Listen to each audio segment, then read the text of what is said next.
हरलाखी विधानसभा क्षेत्र के जन स्वराज के संभावित उम्मीदवार रत्नेश्वर ठाकुर जी ने प्रशांत किशोर के हरलाखी उमगांव सभा को लेकर के दे दिया एक बड़ा बयान। सुने क्या कुछ बोले प्रेस के जरिए।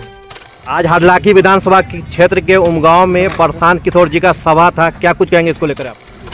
ये सभा में उपस्थिति, सभी वर्गों की उपस्थिति, बरबरना उपस्थिति ये साबित करता है कि हरलाखी विधानसभा में लोग जनस्वराज को चाहते हैं, जनस्वराज से प्रेम करते हैं, प्रशांत किशोर जी के कारवां में शामिल होना चाहते हैं और इसीलिए अपनी ऐतिहासिक उपस्थिति के द्वारा ये संदेश दिया है कि बिहारी में हम हरलाखी में बदलाव चाहते हैं, बिहार को बदलना चाहते हैं। शाम के समय में भी एक विपरीत परिस्थिति में लोगों का जनसभा और विशाल जनसभा, क्या कुछ संकेत दे रहा है बिहार?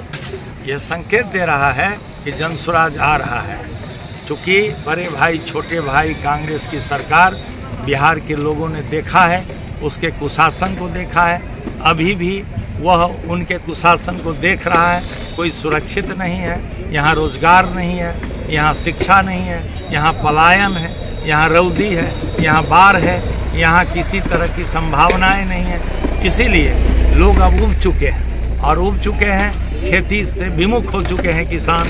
इसलिए जनस्वराज के तरफ आशा की निगाह से देख रहे हैं और बदलाव करके जनस्वराज का, जनता का राज स्थापित करने के लिए लोग संकल्पित हैं। क्या जनस्वराज के रूप में बिहार को एक नया विकल्प मिल गया है? बिल्कुल मिल गया है। बहुत सारे लोगों से बात होती है, मैं गांव-गांव जाता हूं और लोगों का यही मानना है कि मेरे पास कोई विकल्प नहीं था, अब मेरे पास विकल्प है। इसलिए मैं जनस्वराज को अपना नेता मानना चाहता हूं, जनस्वराज दल में अपने भविष्य को देखता हूं। इसीलिए इस बार जनस्वराज ही आएगा, बिहार में आएगा तो जनस्वराज ही आएगा। विकल्प की चर्चा की है। हरलाखी विधानसभा में लगभग 1,10,000 भूमियाड़ की आबादी है, क्या रामनरेश पांडे के बाद अब विकल्प मिल गया है? देखिए, जनस्वराज और मैं जीवन में कभी भी जात का पॉलिटिक्स नहीं किया, जात की राजनीति नहीं किया और जनस्वराज पार्टी जात की राजनीति नहीं करती है, जमात की राजनीति करती है। हम आप सब यहाँ बैठे हैं, आपका खून और मेरा खून निकाल ले, दुनिया का कोई वैज्ञानिक, दुनिया का कोई डॉक्टर ये बता दे ये किस जात का खून है, तो मैं भी जात का झंडा लेकर घूमूंगा। यहाँ जात नहीं जमात की ज़रूरत है और कबीरदास जी ने बहुत ही सुंदर शब्दों में इसे लोगों को संदेश दिया है। जात न पूछो साधु की, पूछ लीजिए ज्ञान, मोल करो तलवार की, बड़ा रहने दो म्यान। इसीलिए जात नहीं जमात के साथ हम हैं और वो किसी जात के काबिल लोग हो सकते हैं, किसी जात के पीड़ित लोग हो सकते हैं, किसी जात के किसान और मजदूर व्यापारी हो सकते हैं। इसीलिए सबका विकास, सबका साथ लेकर हम सब लोग चलने वाले हैं और सबको समान अधिकार देने वाले हैं।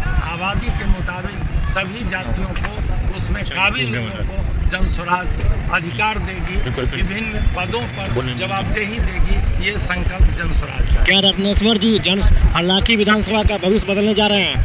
रत्नेश्वर जी नहीं बदलने जा रहे हैं, यहाँ का भविष्य यहाँ की जनता बदलेगी।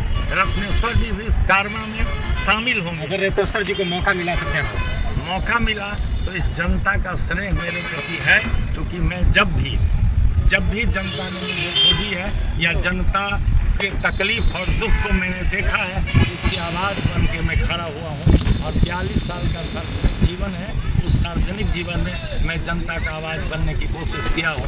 अगर आप सब लोग पत्रकार हैं, मेरे जीवन को आप देखते होंगे, मैंने बहुत लंबा संघर्ष किया है और इस संघर्ष के बल पर जनता के हृदय में मेरा स्थान जरूर है। वो किसी जात, किसी दल, किसी संप्रदाय के लोग हों, उनका प्यार और मोहब्बत मुझे मिलता रहा है, आगे भी मिलता रहेगा, ऐसा विश्वास है।